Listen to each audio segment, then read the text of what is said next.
After the coup attempt in 2016, government began labeling people being a member of terrorist organization. Mostly they are against people who doesn't support his regime.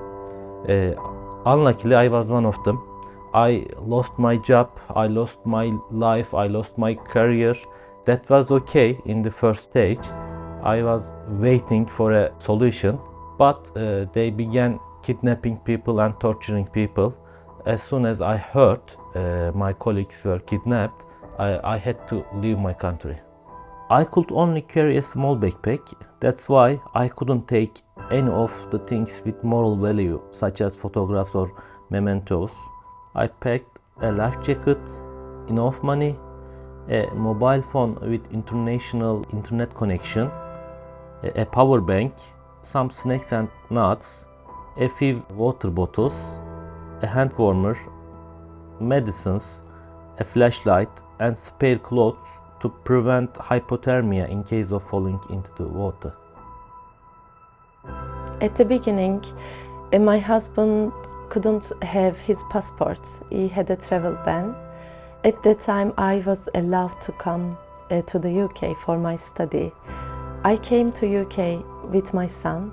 However, after 2 weeks, I got the travel ban as well, so my passport was cancelled.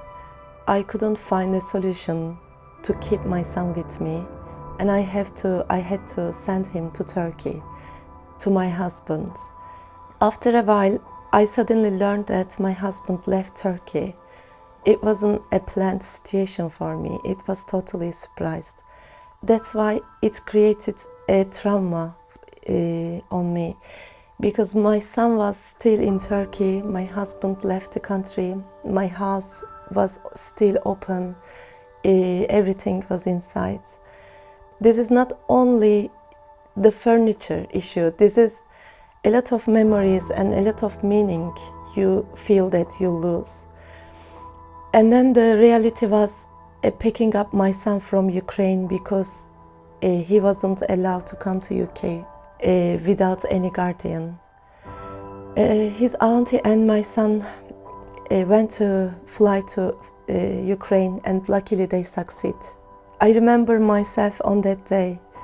I was crying non-stop and just found the first ticket. And with my pajamas, I remember myself, I even didn't change my clothes, just very quickly went to the airport and flight to the UK, to the Ukraine. I can't explain how was the end when we hug each other with my son. I can't explain his happiness, because he was also traumatized in the airport when they trying to catch the flight to the UK. Security didn't allow them to go to the plane. He was crying that I want to go to my mom, please let me go, please let me go, and they didn't allow him. When we hug each other, all pain was left, just all pain was left, I remember. It was a huge relief for both of us. But still, unfortunately, he has some nightmares, still he has some dreams that I leave him in the elevator, I leave him in buses, and he stays alone. And he wakes up in the morning suddenly and he just starts to cry. It was a long journey for me. First I crossed the river and I was in Greece, but not everything finished at that time. In Greece I had to pass the border and I didn't have any passport or ID card at that time. Greece didn't provide help support to refugee people, and all the refugee people knows that, and that's why 90%, maybe more than 90% of the immigrants like me trying to escape from Greece as well. After Athens, I went to Belgium and I lived in a refugee center in a metal container. It was really hard for me, but I also learned a lot in that experience. After leaving our country because of the persecution, we felt that we lost our identity and belonging.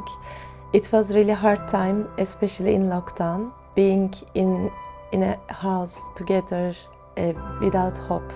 But we didn't give up. We tried our best.